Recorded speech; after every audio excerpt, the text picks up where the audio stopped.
अमेरिकी कार्रवाई में कई हूथी विद्रोहियों की मौत। लाल सागर में दोबारा से बढ़ सकता है तनाव। दक्षिणी लाल सागर में हूथी विद्रोहियों ने एक सिंगापुर से आ रहे जहाज पर हमला किया। हूथी विद्रोहियों ने कई नाव सवारों होकर इस जहाज पर कब्जे में करने का प्रयास किया। इजराइल हमास युद्ध के बाद से लाल सागर और अरब सागर में पड़ने वाले अंतर्राष्ट्रीय शिपिंग रूट पर लगातार हमले हो रहे हैं। अमेरिकी सेना ने दावा किया है कि उनके बलों की कार्रवाई में कई हूथी विद्रोही मारे गए हैं। लाल सागर इलाके में तनाव बढ़ने की आशंका पैदा हो चुकी है। सुरक्षा बलों ने कार्रवाई की और लगभग 10 बहुत ही करीबी हूथी विद्रोहियों को मार गिराया और उनकी नावें डुबो दी। हूथी विद्रोहियों ने किया था हमला। सिंगापुर का एक व्यापारिक जहाज पर हूथी विद्रोहियों ने हमला किया था, जिसके विरुद्ध में अमेरिका ने तुरंत युद्धक जहाज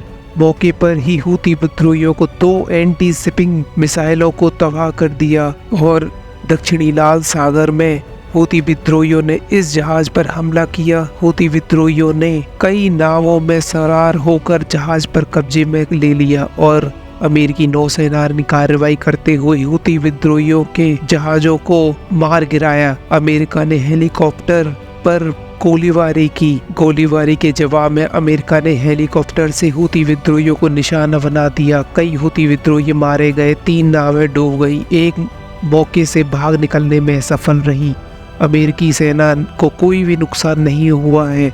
हूथी विद्रोहियों ने करीब अपने 10 लोगों के मारे जाने की बात को स्वीकार किया है। अंजाम भुगतने की धमकी भी दी है। इजराइल हमास युद्ध के बाद लाल सागर में बड़े व्यापारिक जहाजों पर हमले हुए थे। इजराइल हमास युद्ध के चलते ये हमले हो रहे हैं। दरअसल ईरान समर्थित हूथी विद्रोही फिलिस्तीन के लोगों के समर्थन में और गाजा में इजरायली कार्रवाई के खिलाफ हमला कर रहे हैं। अब हूथी विद्रोहियों का लाल सागर में भी पकड़ छूटने लगी है। अमेरिका अब तेज हो चुका है, अपने हमलों को तेज कर रहा है। अमेरिकी कार्रवाई में बहुत सारे हूथी विद्रोहियों की मौत की खबर सुनकर अब लाल सागर में दोबारा से तनाव बढ़ सकता है।